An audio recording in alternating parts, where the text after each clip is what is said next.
আজ ৩রা মার্চ আজকের উল্লেখযোগ্য বিষয়। বৈজ্ঞানিক আলেকজান্ডার গ্রাহাম বেল জন্ম, জামশেদজি টাটার জন্ম,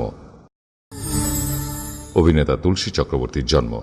প্রখ্যাত অভিনেতা তুলসী চক্রবর্তী জন্মগ্রহণ করেন ৩রা মার্চ ১৮৯৯ খ্রিস্টাব্দে, মৃত্যু ১১ ডিসেম্বর ১৯৬১ খ্রিস্টাব্দে। কলকাতাতেই জন্ম। ছোটবেলা থেকেই তুলসী চক্রবর্তী নাট্যোৎসাহী ছিলেন। এই উদ্দেশ্যে পাড়ার শৌখিন নাট্য সংস্থাগুলিতে অভিনয় এবং সঙ্গে সঙ্গে শরীরচর্চাও করতেন তুলসী চক্রবর্তী।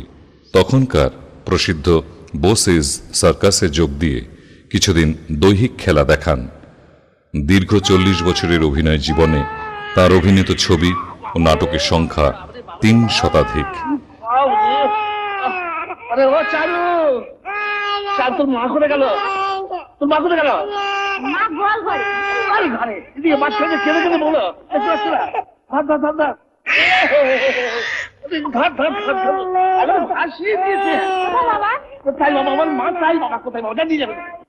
কৌতুক অভিনেতা হিসেবে তার সমকক্ষ তখন প্রায় ছিলই না। যেমন ছেলে মেয়েদের উপর তেমনি আমারও।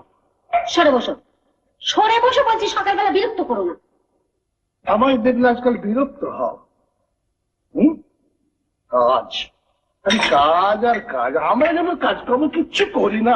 আমরা যেন কাজকর্ম কিচ্ছু করি না। সত্যজিৎ রায় পরিচালিত পরশপাথর চলচ্চিত্রে প্রধান ভূমিকায় তার অভিনয় স্মরণীয়।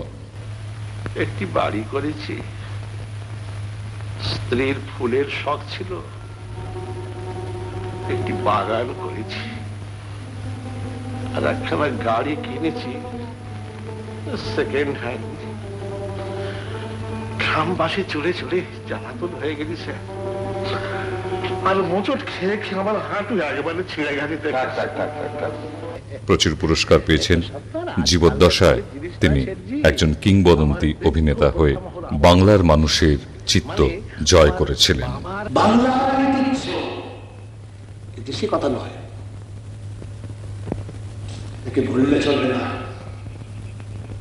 একে এড়িয়ে গেলে চলবে না, একে একে ধরে রাখতে হবে।